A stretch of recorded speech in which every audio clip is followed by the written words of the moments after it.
Pemirsa, Jonius Taripar Persauran Huta Barat atau lebih akrab dipanggil JTP Huta Barat mengaku akan lebih mendorong kaula muda untuk mengembangkan bakat dan keahlian mereka, serta membuka lapangan pekerjaan seluas-luasnya guna menekan angka pengangguran di Kabupaten Tapanuli Utara. Berikut pembahasan selengkapnya dalam iNews Dialog.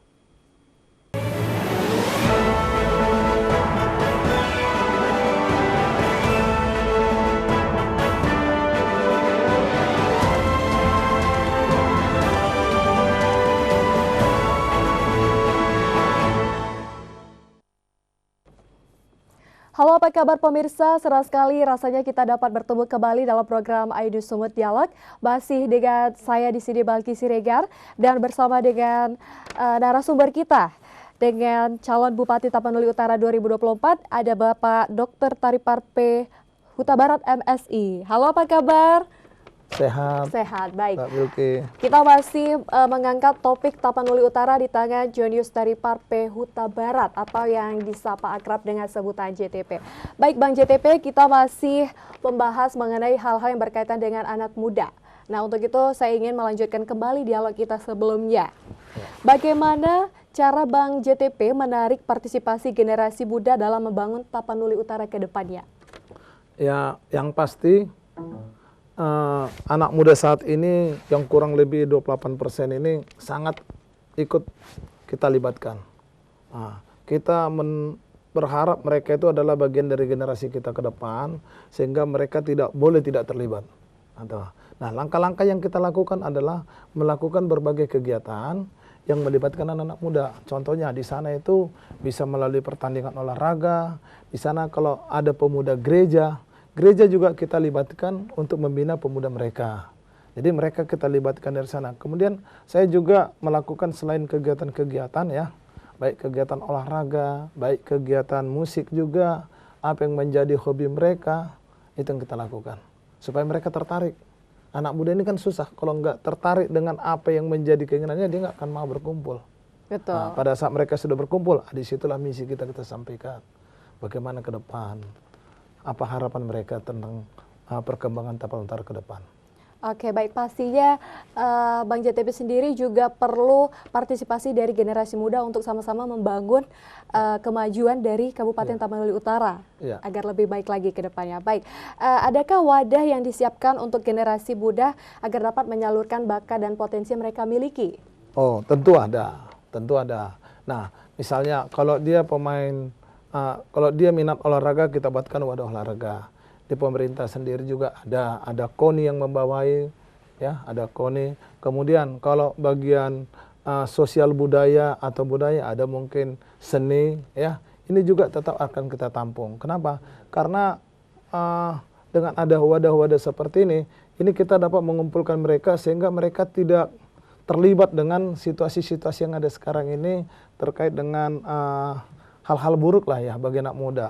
Ya contohnya narkoba. Nah, sekarang ini kan narkoba ada di mana-mana dan sasarannya adalah anak muda. Harapan kita ya dengan wadah ini yang kita bentuk nanti banyak tadi ya wadah-wadah yang kita bentuk ya, dari pelajar juga ada, dari atlet ada, dari seni ada, semua akan kita tampung. Baik, dari segala bidang pastinya nanti akan diberikan wadah sesuai dengan minat dari generasi muda tersebut. Iya, pasti. Baik, namun saat ini kasus pengangguran juga masih ada terbilang ya, masih ada terlihat. Dan bagaimana Bang JTP sendiri mengatasi tingkat pengangguran yang ada di Kabupaten Tapanuli Utara? Wah, ini berbicara pengangguran. Sebenarnya pengangguran itu kita bisa melihat segmennya ya. Itu biasanya tamat SMA atau tamat kuliah hanya 3 tahun. Tamat SMA 3 tahun, itu biasanya pengangguran karena labil.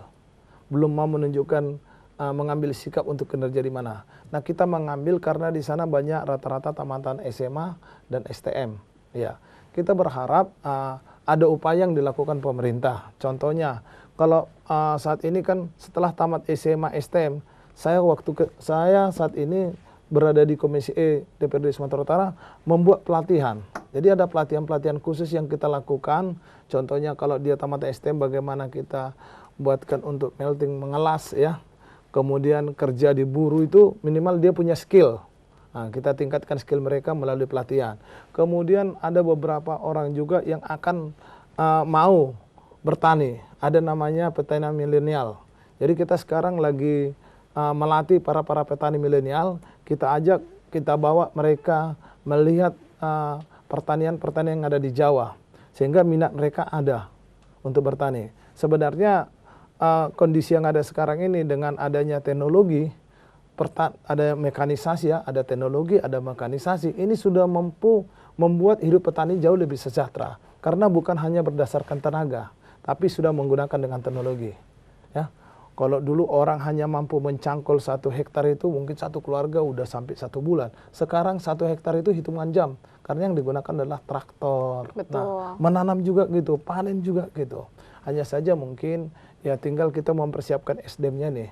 SDM-nya ini betul-betul mau ikan bertani, betul-betul mau menjadi pekerja pabrik. Ini kita latih. Kita latih untuk punya skill nantinya. Baik, seperti yang Bang JTP paparkan, meningkatkan skill dan minat melalui pelatihan dan juga mempersiapkan SDM. Ya. Apakah untuk lapangan kerjanya sendiri sudah disiapkan?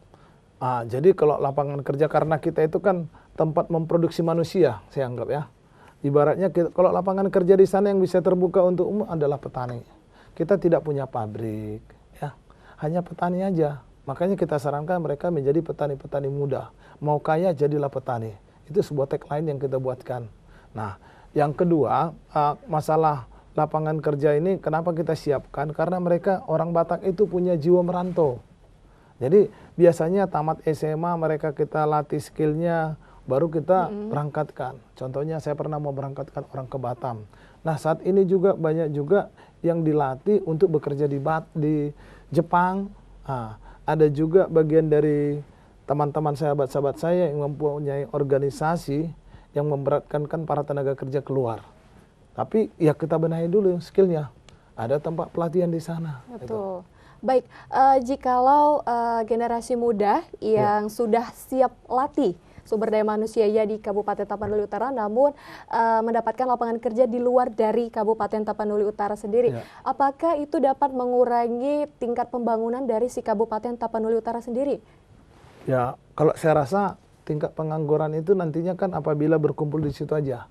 Tapi setelah anak-anak muda yang tidak kuliah, ya untuk melanjutkan mendapat pekerjaan di luar, ya kita latih. Dan itu saya rasa akan mengatasi pengangguran. Itu salah satu cara mengatasi pengangguran, karena mereka kita siapkan untuk bekerja di luar. Oke, baik. Berarti cara-cara untuk mengurangi tingkat pengangguran dengan cara meningkatkan skill dan minat melalui pelatihan dan juga mempersiapkan sumber daya manusia. Betul begitu? Iya, tapi kalau di internal, kalau untuk di kabupaten sendiri kita menyiapkan petani milenial. Jadi kita ajak anak-anak muda itu menjadi bertani. Bertani dengan menggunakan teknologi, mekanikal gitu. Sehingga tidak seperti petani konvensional yang lain. Baik, untuk pembangunan Kabupaten Tapanuli Utara pasti ya. Iya. Baik, Bang JTP, terima kasih telah bersama kami dalam iNews Sumber Dialog hari ini. Waktu kita bersama telah berakhir dan pemirsa, saya Balkis Siregar pamit undur diri mengucapkan terima kasih atas perhatian Anda dan sampai jumpa.